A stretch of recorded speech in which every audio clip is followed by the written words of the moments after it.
और अब आगे बढ़ते हुए आपको देंगे एक बड़ी अपडेट। राजस्थान में मंत्री किरोड़ी लाल मीणा ने इस्तीफा दे दिया है। यह बड़ी अपडेट।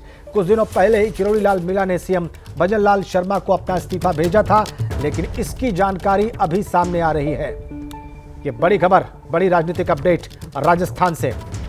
मंत्री किरोड़ी लाल मीणा ने कुछ दिनों पहले अपना इस्तीफा मुख्यमंत्री भजन लाल शर्मा को भेज दिया था, लेकिन इसकी जानकारी अब सामने आ रही है। यह बड़ी खबर। दौसा में हार की वजह से इस्तीफा दिया किरोड़ी लाल मीणा ने।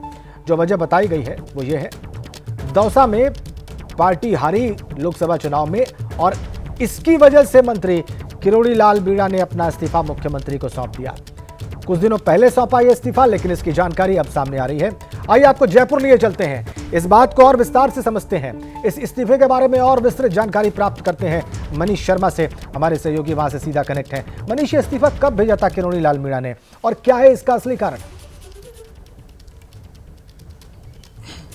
राजेंद्र, आज से तकरीबन 8 से 10 दिन पहले जब मुख्यमंत्री भजन लाल शर्मा से किरोड़ी लाल मीणा मिलने गए थे, तब उन्होंने अपना इस्तीफा मुख्यमंत्री को सौंप दिया था।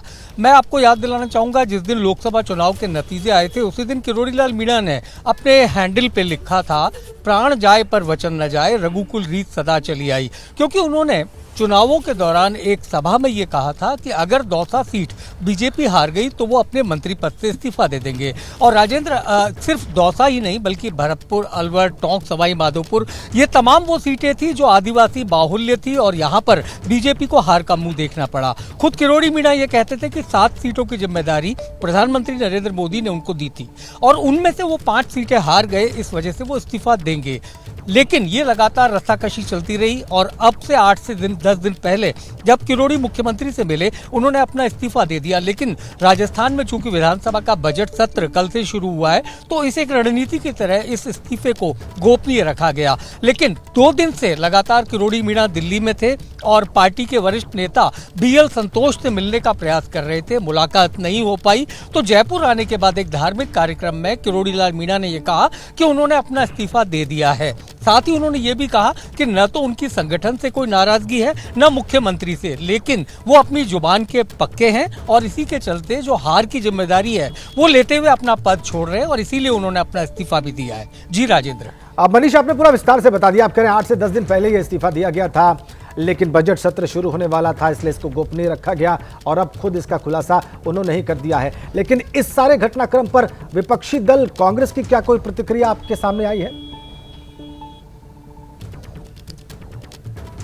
मैं उसी टिप्पणी पे आना चाह रहा था राजेंद्र, जिसको आपने अभी पूछा है। दरअसल जब किरोड़ी लाल मीणा ने रघुकुल रीत सदा चली आई, प्राण जाए पर वचन न जाई, ये घोषणा जब लोकसभा चुनाव के दौरान की थी, यानी नतीजों के दिन, तो उसके बाद कांग्रेस हमलावर हो गई थी और गोविंद सिंह डोटासरा प्रदेश अध्यक्ष से लेकर तमाम कांग्रेसी नेताओं ने किरोड़ी लाल मीणा से ये पूछना शुरू कर दिया था कि वो अपने वचन को कब निभा रहे हैं, वो क्यों नहीं अपने पद से इस्तीफा दे रहे। दौसा आप हार चुके हैं। तो लगातार ये हमला सोशल मीडिया के जरिए सार्वजनिक मंचों से कांग्रेस के नेता कर रहे थे और उसी का जवाब देते हुए किरोड़ी मीणा ने कहा कि वो अपनी जुबान के पक्के हैं और जो कहा है वो किया और नाराजगी किसी से नहीं है, लेकिन चूंकि उन्होंने कहा था इसलिए उन्होंने इस्तीफा दे दिया। तो ये हमलावर कांग्रेस काफी दिनों से थी, लेकिन जब किरोड़ी ने इस्तीफा नहीं दिया तो बात ठंडी पड़ती चली गई। लेकिन अब जब इस्तीफा दे दिया तो स्वाभाविक है कांग्रेस की प्रतिक्रिया भी सामने आएगी। ठीक है, जी बहुत शुक्रिया आपका मनीष, आपने विस्तार से जानकारियां दी।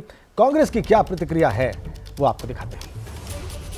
एक प्रकार से किरोड़ी लाल मीणा जैसे कद्दावर एक नेता का अपमान ये बार बार कर रहे थे और वो इनको चेतावनी दे रहे थे और सीनियरिटी को, उनके योगदान को, उनके संघर्ष को, उनके अनुभव को दरकिनार करते हुए जिस प्रकार पर्चियों से मुख्यमंत्री बनाने लग गए भारतीय जनता पार्टी का केंद्रीय आला कमान, उसके बाद से और ब्यूरोक्रेसी पूरी तरीके से हावी हो गई, जनप्रतिनिधि की यहाँ कोई कदर नहीं रही। तो मैं समझता हूँ कि जो इस्तीफे की खबर आ रही है, अगर ये सही है तो ये तो केवल शुरुआत है। अब शुरुआत हुई है, आगे से आगे देखना आप कितने लोग किस तरीके के इस्तीफे देते हैं, बयान देते हैं, कैसे विरोध करते हैं। इस्तीफे पर कांग्रेस की प्रतिक्रिया आपने देखी, कांग्रेस का हमला आपने देखा।